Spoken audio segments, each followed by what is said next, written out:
Olá, vamos a mais um devocional com muita alegria, com muita gratidão e com uma obediência, como nenhum outro dia eu me senti assim. Uma gratidão, uma obediência que não cabe dentro do meu peito, porque quando você decide viver o seu propósito, o nosso Pai, Ele não abandona você. E ser obediente precisa pagar um preço? Precisa. Mas Ele recompensa aquele que é um filho obediente. E vamos para o nosso devocional de hoje. Hoje o título é Pensando como Servo. E aí vem um versículo de Números que diz assim: Meu servo Caleb pensa diferente e me segue de maneira plena. Números 14, 24. Tentem pensar como Cristo Jesus pensava. Filipenses 2, 5. E o autor então começa a sua reflexão. Servir começa na mente.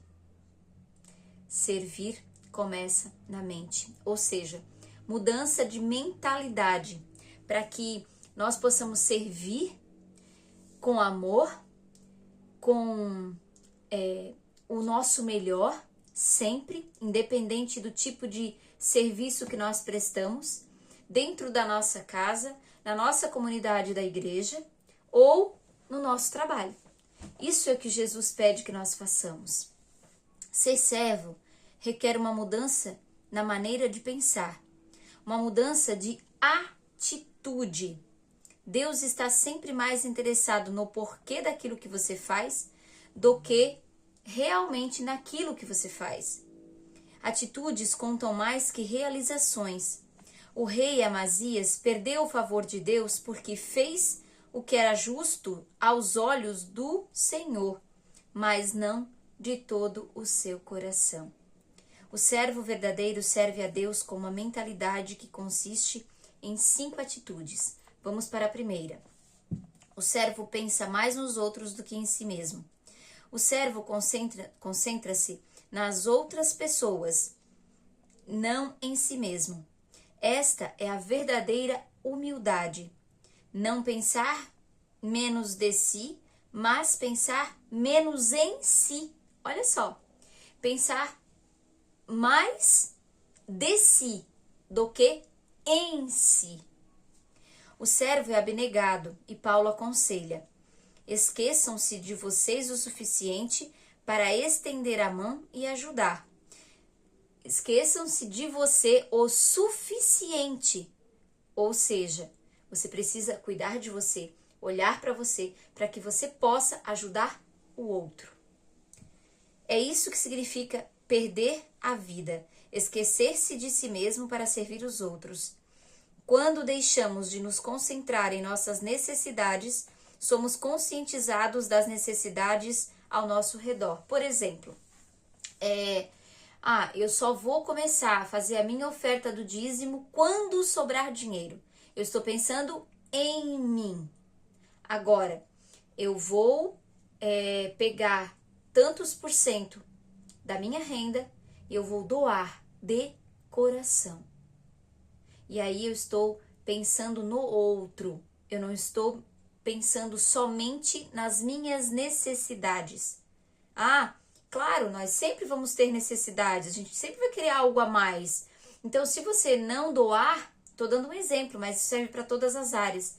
Se você não doar, você vai usar aquele dinheiro e não vai saber para onde e não vai fazer o que precisa ser feito. E quando você doar, tem que ser de coração, tem que ser genuíno, tem que ser algo que você faz com alegria dentro do peito. E não por uma obrigação, não com raiva. Tem que fazer com alegria. Isso eu dei um exemplo, mas isso é para todas as áreas da nossa vida. Quando você, por exemplo, não tira tempo para o seu secreto com Deus. Você está, se eu tiver tempo, eu leio a Bíblia. Se eu tiver tempo, eu faço a minha oração. Meu dia foi muito corrido, estou muito cansado. E aí você está pensando em si. E você está deixando de ser generoso. Deixando de tirar um tempo, de investir, eu costumo dizer isso, e investir no seu íntimo com Deus. que vai trazer muitos benefícios, mas é preciso um esforço da sua parte. Para tudo na vida nós pagamos um preço. Tudo, todas as nossas escolhas têm consequências, boas ou não tão boas. Então, olhe para o que você está fazendo, para a vida que você tem levado.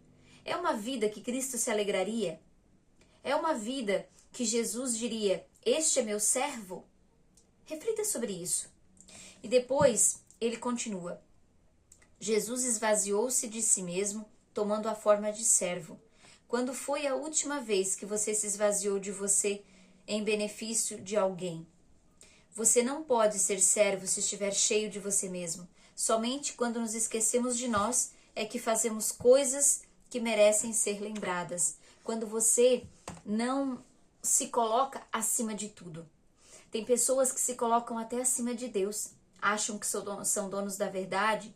Acham que não devem despender tempo para coisas desnecessárias. Ou seja, coisas que não me tragam benefício. E aí não se esvazia de si mesmo.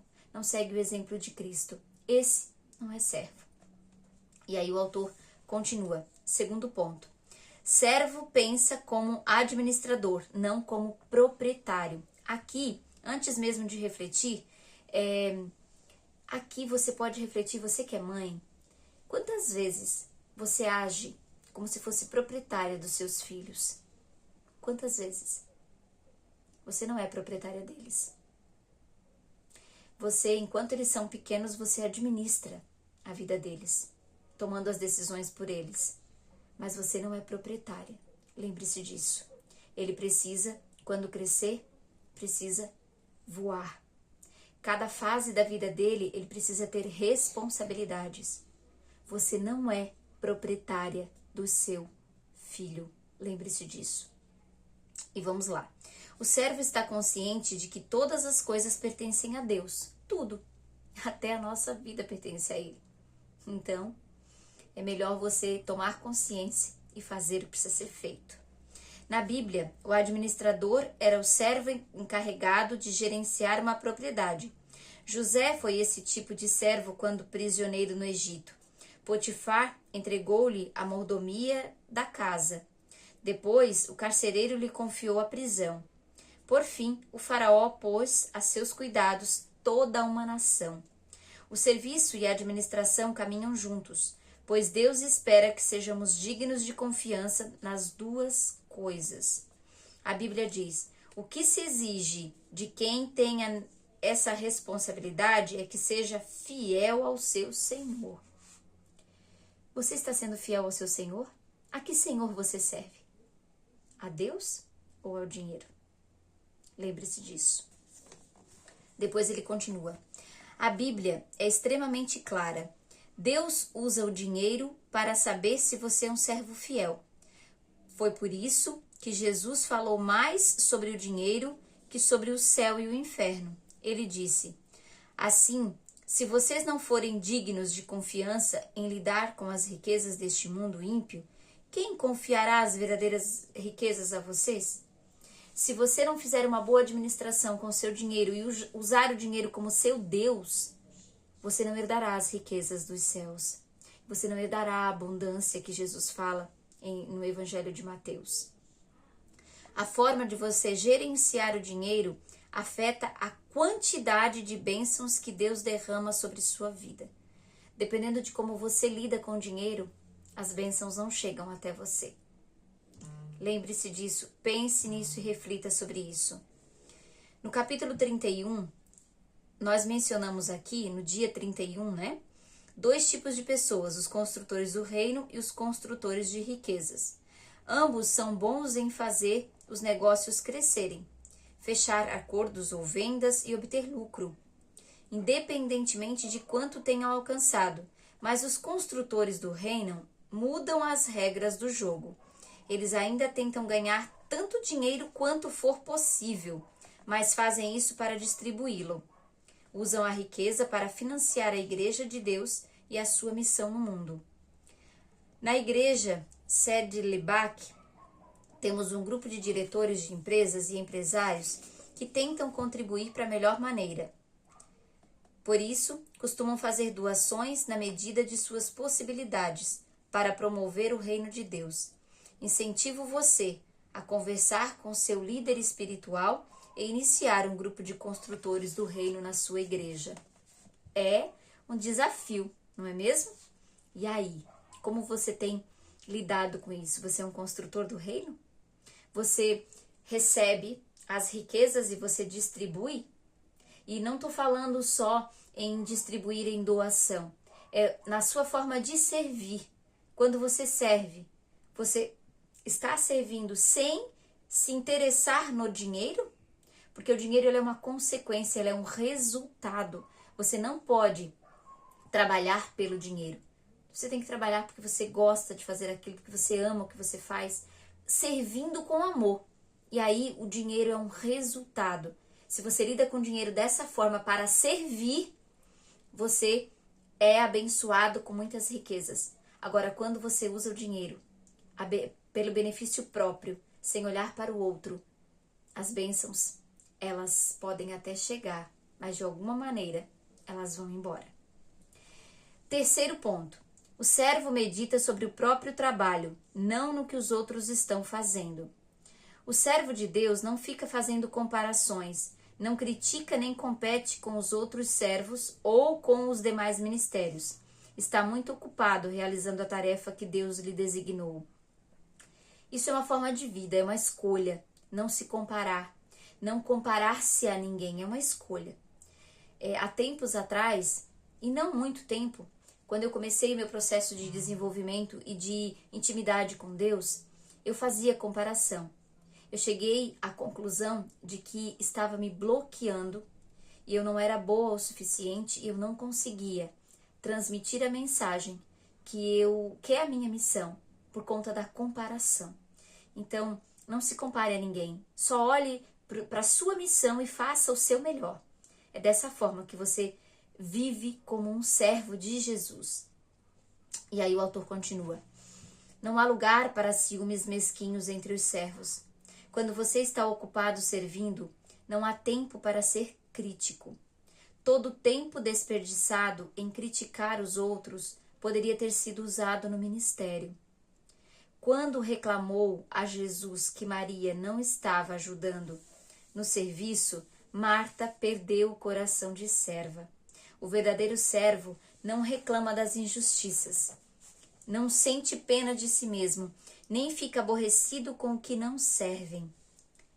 Apenas confia em Deus e continua servindo e continua cumprindo a sua missão. Não é nossa função avaliar os outros servos do Mestre. A Bíblia diz: quem é você para criticar o servo de alguém? O próprio Senhor determinará se seu servo foi bem-sucedido ou não. E também não é nossa função nos defendermos das críticas. Deixe que seu mestre tome conta disso. Siga o exemplo de Moisés, que se mostrou verdadeiramente humilde quando enfrentou oposição. Ou faça como Neemias, cuja resposta às críticas era simplesmente esta: meu trabalho é muito importante para que eu o interrompa agora, a fim de conversar com vocês. Então, quando vier alguém dar um feedback a você, fazer alguma crítica ou coisa parecida, primeiro você ouve, depois você avalia. É importante? Vai me edificar? Se sim, ok, recebe. Se não, dá um tchauzinho, agradeça e tá tudo bem, tá tudo certo. Como Neemias fez. Se você serve como Jesus, com certeza será criticado. O mundo e até mesmo grande parte da igreja não compreende o que Jesus valoriza. Um dos mais belos atos de amor demonstrados a Jesus foi criticado pelos discípulos. Maria derramou sobre Jesus a coisa mais valiosa que possuía, um perfume caro. Esse gesto de generosidade foi rotulado como desperdício pelos discípulos. Jesus, porém, o classificou como maravilhoso. E é isso que importa. Seu serviço para Cristo jamais será desperdiçado. Não importa o que os outros digam. Quando você sabe quem você é, quando você se posiciona por um propósito, não importa o que os outros digam, porque o nosso mestre é ele, é para ele que importa, para os outros não. Mais um ponto, quarto ponto. O servo edifica sua identidade em Cristo. Por lembrar que é amado e aceito pela graça, o servo não precisa provar o seu valor. Ele aceita de bom grado trabalhos que pessoas inseguras consideram abaixo delas. Ao lavar os pés dos discípulos, Jesus dá um dos exemplos mais profundos de serviço que parte de uma autoestima equilibrada. Lavar os pés é equivalente a ser engraxate, função desprovida de status. Mas Jesus sabia quem era. Por isso, a tarefa não ameaçou sua autoestima. A Bíblia diz: Jesus sabia que o Pai havia colocado todas as coisas debaixo do seu poder e que viera de Deus. Assim, levantou-se da mesa, tirou sua capa e colocou uma toalha em volta da cintura. Essa ação de Jesus, essa atitude de Jesus nos mostra a humildade. Como é importante a humildade. Como é importante estar nesse lugar de servo, mas é com amor, com alegria. Se você tem um padrão de vida, né? Ou se você tem um cargo numa empresa ou um cargo na igreja e você diz: eu não varro o chão porque esse não é o meu trabalho, mas o chão tá sujo. E se você varrer, você vai estar adiantando o serviço de alguém. Você pode sim fazer com muita alegria, porque não é o tipo de serviço que você faz, é a maneira de fazer e é a intenção. É a intenção que faz com que nós sejamos, com que nós tenhamos um coração de servo. E aí o autor continua: se alguém teve grande chance na vida de se gabar de suas relações pessoais, esse alguém foi Tiago, meio-irmão de Jesus. Ele detinha as credenciais de quem convivera com Jesus na condição de irmão. Ainda assim, na introdução de sua carta, ele se refere a si mesmo como servo de Deus e do Senhor Jesus Cristo. Quanto mais próximo você estiver de Jesus, menos precisará se autopromover, porque você sabe quem você é e de onde você veio. Então, você não precisa se promover, você não precisa de status, você só precisa ser você, filho amado de Deus, servo do Senhor Jesus Cristo. É só isso. E depois o quinto ponto. O servo considera o ministério uma oportunidade, não uma obrigação. Ele gosta de ajudar as pessoas, de suprir necessidades e de exercer o ministério. Ele serve ao Senhor com alegria. E por quê? Porque ama ao Senhor, reconhece sua graça, sabe que servir é a mais alta função da vida e tem consciência de que receberá uma recompensa. O Pai honrará e recompensará quem me servir. E Paulo acrescenta: ele não se esquecerá do trabalho duro que vocês realizaram por ele, nem do amor que ele lhe demonstraram ao cooperar com os outros cristãos. Imagine o que aconteceria se apenas 10% dos cristãos em todo o mundo levassem a sério o papel de servo. Imagine todo o bem que poderia ser feito se você estivesse disposto a ser uma dessas pessoas. Não importa a sua idade, Deus vai usá-lo logo que você começar a agir e pensar como servo. Albert Schweitzer declarou: entre todos vocês, as pessoas realmente felizes são aquelas que aprenderam como servir. É um coração de servo e servir com alegria. Aqui ele traz essa reflexão, né? De que quando você realiza o trabalho com amor, você coopera para o bem. Você faz o que Cristo quer que nós façamos. Reflita neste dia como está o seu serviço, o seu coração de servo. E aí o autor traz para reflexão a frase: para ser servo, devo pensar como servo. E o versículo para memorizar: seja a atitude de vocês a mesma de Jesus Cristo. E a pergunta para meditar: normalmente preocupo-me mais em ser servido ou em achar maneiras de servir aos outros? Você está mais preocupado em ser servido ou em servir aos outros? Você está mais preocupado em pensar no seu bem-estar ou você pensa em si, claro, mas quando você pensa em si, você já logo pensa no que você pode fazer para o outro com aquilo que você fez para você? Isso é coração de servo, é servir com alegria, é servir com amor, é seguir o que Jesus Cristo nos fala na palavra. E com isto nós terminamos mais um devocional. Eu deixo aqui o meu agradecimento, a minha honra sincera a você que me acompanha aqui. Um beijo no seu coração, que o Senhor possa abençoar o seu dia, abençoar o seu trabalho, abençoar o seu serviço, tanto em casa quanto lá fora.